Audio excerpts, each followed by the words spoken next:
이번 시간에는 1차 함수의 뜻과 그래프에 대해서 알아보겠습니다.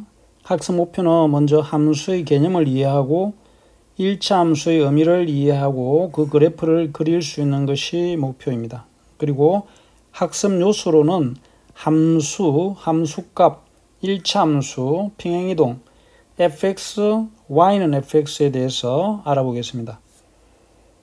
함수는 무엇일까라고 했죠. 함수가 무엇인지 알아보면 나무는 사람에게 필요한 산소를 만들어내기도 하고 미세먼지를 흡수하여 공기의 질을 개선하기도 한다.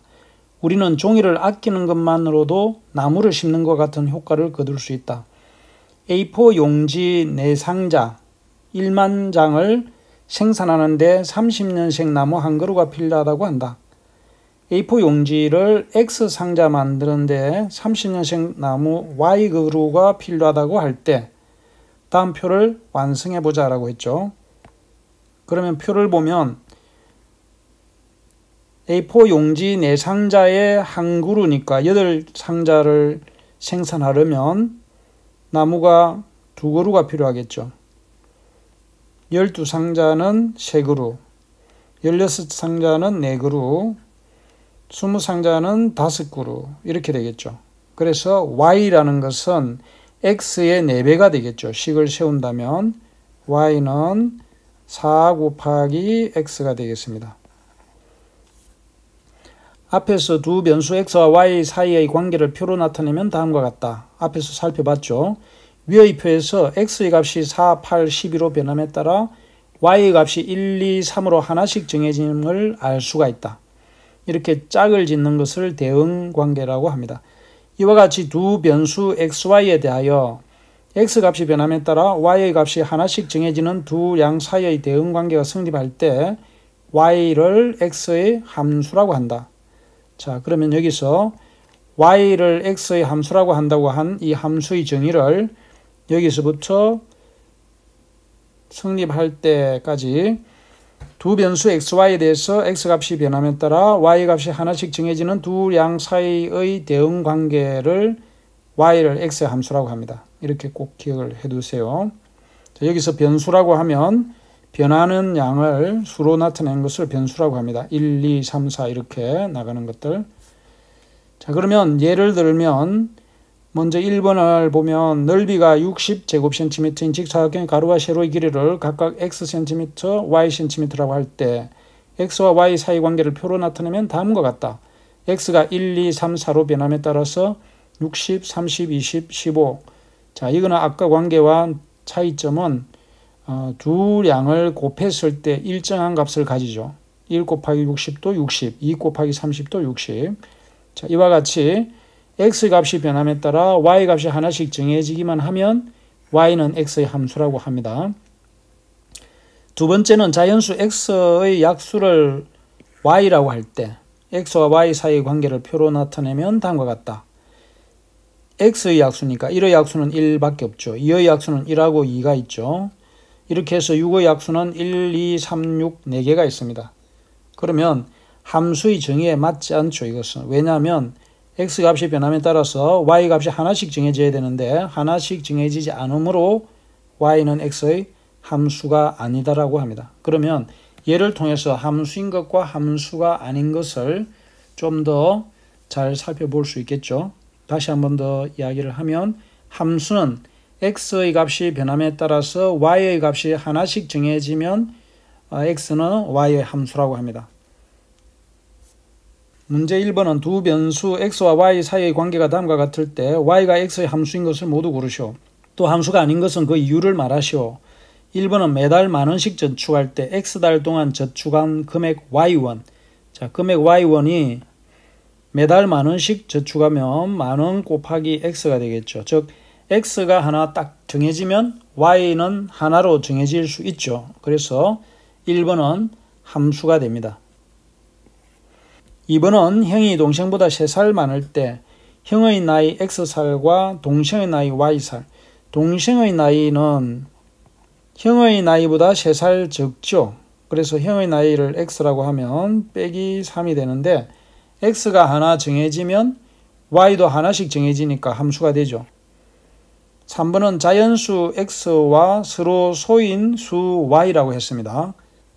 x가 2이면 y는 서로 소인 수는 1 이외의 공약수를 갖지 않는 수를 서로 소라고 하죠. 3도 되고 5도 되고 7도 되고 9도 되죠. 이런 식으로 서로 소인수가 많아지죠. x가 한 개 딱 정해지면 y는 하나로 정해지기만 하면 함수인데 y가 하나 이상 되죠. 그래서 이것은 함수가 아닙니다. 4번은 장훈이의 x번째 생일에 측정한 키 y cm. 자, x번째 생일에 측정한 키 y는 x로서 하나밖에 없죠. x가 하나 딱 정해지면 그것이 그때의 키이기 때문에 그래서 4번도 함수가 되겠습니다. 1, 2, 4번이 1번과 2번, 4번이 답이 되겠습니다. 다음은 창의 융합 문제로 우리 주변에서 함수가 되는 예를 찾고 그것이 함수인 이유에 대하여 친구들과 이야기해보자. 첫 번째 학생은 우리 주변에서 함수가 되는 예는 무엇이 있을까? 두 번째 학생은 점심시간 60분에서 식사시간을 x분, 남는 시간을 y분이라고 하면 y는 x의 함수야. 그렇게 했죠. 그럼 왜냐하면이라고 했죠. 그냥 x가 정해지면 식사시간이 정해지기만 하면 남는 시간은 60분에서 x를 빼면 되죠. y는 전체 점심시간 60분에서 식사시간을 빼면 남는 시간이 되죠. 그래서 x가 하나 정해지면 y가 하나 정해지겠죠. 그래서 이것은 함수라고 할 수 있습니다. 그래서 우리 생활 주변에서 예를 들어보면 자전거의 대수와 바퀴의 수 이렇게 하면 x가 자전거의 수, y가 바퀴의 수라고 하면 y는 x가 하나 딱 정해지면 2배가 되죠. 자전거는 바퀴가 2개니까. 이런 것을 생활 주변에서 여러 가지로 찾아볼 수가 있겠습니다. 다음은 y는 x의 함수이고 y가 x의 식 fx로 주어질 때 이 함수를 기호로 y는 fx라고 나타낸다.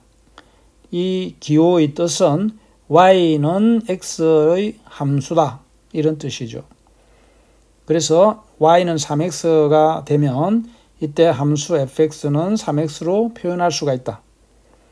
y는 fx에서 x값이 정해지면 fx의 값을 구할 수가 있고 예를 들면 fx는 3x라고 하면 1, 2, 3을 대입을 하면 3배를 하면 되죠. 3 곱하기 1, 3 곱하기 2 만일 f3을 구하라 하면 3 곱하기 3을 하면 되겠죠. 이때 나타나는 값들을 함수값이라고 합니다. 여기서 3과 6과 같은 것을 3은 x가 1일 때의 함수값, 6은 x가 2일 때의 함수값이라고 합니다. 그러면 함수값은 y의 값임을 알 수 있겠죠. 예제 1번을 보면 fx가 2x 플러스 1일 때 다음을 구하시오. 그러면 f의 x가 3이라는 것은 x 대신에 3을 대입을 하면 함수값을 구할 수 있는 거죠. 2 곱하기 3 플러스 1을 하면 2, 3은 6 더하기 1이니까 7이 되겠죠. f의 마이너스 1은 마찬가지로 x 대신에 마이너스 1을 대입하면 되니까 2 곱하기 마이너스 1 플러스 1을 하니까 마이너스 2 플러스 1이니까 마이너스 1이 되겠죠. 다음은 함수 y는 2x에서 x는 1일 때의 함수값을 구하시오. 그럼 f에 1을 대입하면 2 곱하기 x 대신에 1을 넣으면 2가 되겠죠. 두 번째도 마찬가지로 f에 3을 구하라고 하면 x 대신에 3을 대입하면 3분의 12가 되어서 약분하면 4가 되겠습니다. 3번도 f에 0을 넣으라고 하니까 0을 넣어보면 2 곱하기 x 대신에 0 플러스 3이 되니까 3이 되겠죠. 다음은 추론 문제를 보면 길이가 같은 막대기를 이용하여 다음과 같은 방법으로 만든 삼각형의 개수를 x라 하고 이때 필요한 막대기의 개수를 y라고 하면 y는 x의 함수이다. y는 fx라고 할 때 f의 10을 구하여 보자 라고 했죠. 그러면 첫 번째를 보면 삼각형의 개수를 x라고 하면 x가 1일 때는 막대기 개수 y는 3이죠. 그 다음에 x가 2일 때는 y는 5가 되죠. x가 3일 때는, 즉 삼각형이 3개일 때는 y는 7이 되죠. x가 4일 때는 y는 9가 되죠. 이때 막대기의 수는 삼각형의 수의 2배에서 처음에는 3개니까 1을 더한 것과 같죠. 왜냐하면 두 번째부터는 전부 2개씩 더 커지죠. 그래서 2x가 되고 첫 번째 x가 1일 때는 3이 되니까 y는 2배의 x 플러스 1로 나타낼 수가 있겠습니다. 그래서 fx가 x의 함수로 나타내면 2x 플러스 1이 되니까 f의 10, 즉 x가 10일 때의 함수값은 2 곱하기 10 플러스 1이 되어서 21이 되겠죠. 이상으로 이번 시간에는 1차 함수의 뜻에 대해서 알아봤습니다. 수고 많았습니다.